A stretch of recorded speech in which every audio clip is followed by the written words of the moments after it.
Sir మీ పేరు? కిరణ్ కుమార్ అండి. ఏం చేస్తారు సార్? నేను ఫార్మసీలో చేస్తున్నాను. ఎక్కడ సార్? మా సొంత ఊరు అరకండి. మా ప్రాంతం అంటే ఇంకా మాకు ముఖ్యంగా అంటే చాలా సమస్యలు ఉన్నాయండి. ఈ గవర్నమెంట్ అయితే ఏం చేసింది అయితే ఏం లేదండి. ఈ 5 సంవత్సరాల్లో జాబ్ లేక మేము ఇక్కడ వైజాగ్ వస్తున్నామండి. సార్ మరి వైజాగ్ని ఐటీ హబ్గా చేస్తామని హామీ ఇచ్చారు.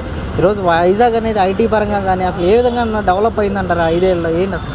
లేదండి, ఎటువంటి డెవలప్ అయితే లేదు. ఈ గవర్నమెంట్లో డెవలప్ లేదు, ఏం లేదండి. మేము చదువుకొని ఈరోజు ఇలా రోడ్లో ఇలా పడి ఉన్నామండి. అది పరిస్థితి. అంటే మేము ఐటీలో లక్షల ఉద్యోగాలు ఇచ్చాము ఈరోజు అని చెప్తున్నారు కదా. గుడివాడ అమర్నాథ్ గారు గ్లోబల్ సమ్మిట్ ఏర్పాటు చేసి 13 లక్షల కోట్లు ఎంఓఏలు చేసుకున్నాము, పెట్టుబడులు ఆకర్షించామని చెప్తున్నారు కదా. సో వాటిల్లో ఏమైనా అమలు ఏంటి?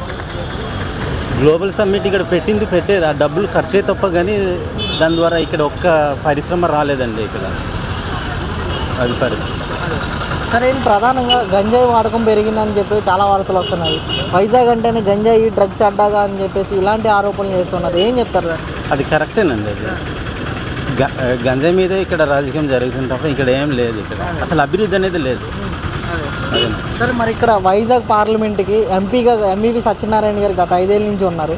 మరి ఆయన ఏమన్నా రైల్వే జోన్ కానీ లేకపోతే స్టీల్ ప్లాంట్ విషయంలో కానీ ఏమన్నా ప్రయత్నించారంటారా డెవలప్ చేయడానికి? కానీ ఏంటంటే రైల్వే జోన్ కానీ స్టీల్ ప్లాంట్ విషయంలో ఆయన అస్సలు పట్టించుకోవట్లేదండి. ఇక్కడ అలాగే సంవత్సరం తరబడి ఆ ధర్నా కంటిన్యూగా అవుతుంది తప్ప ఆయన ఒక్కరోజు కూడా వెళ్ళి వాళ్ళకి సంఘీభావం తెలిపిన సందర్భాలు కూడా లేవండి. సరే, అంటే మరో పక్కన ఈసారి ఎంపీ అభ్యర్థులుగా టీడీపీ నుంచి శ్రీభారత్ గారు, వైసీపీ నుంచి బొత్స ఝాన్సీ గారు పోటీకి వస్తున్నారు కదా.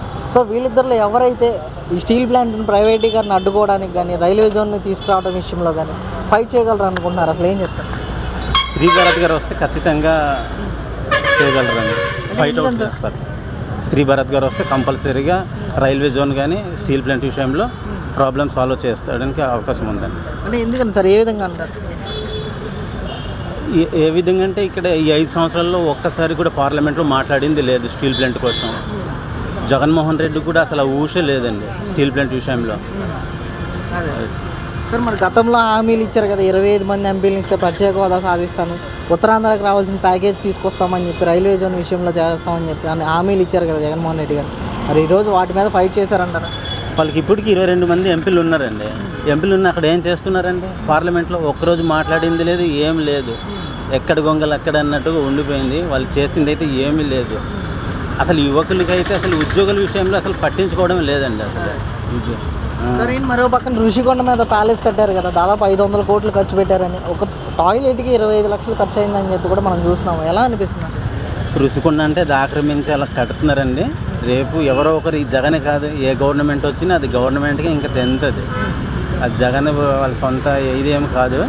నెక్స్ట్ ఏ గవర్నమెంట్ వచ్చినా అది గవర్నమెంటే అది లాక్కుంటుంది. ఈ ఎన్నికల్లో జగన్ గారు పోవాలనేసి మా ఉద్దేశం అండి. ఆయన ఉంటే మళ్ళీ మాకు ఫ్యూచర్లో అయితే ఇంకేం ఉండదండి, జాబ్లు కూడా ఉండవు. జగన్మోహన్ రెడ్డి ఉంటే ఫ్యూచర్లో మేమైతే ఇంకా కూటమికే మేము ప్రాధాన్యత అయితే ఇస్తామండి.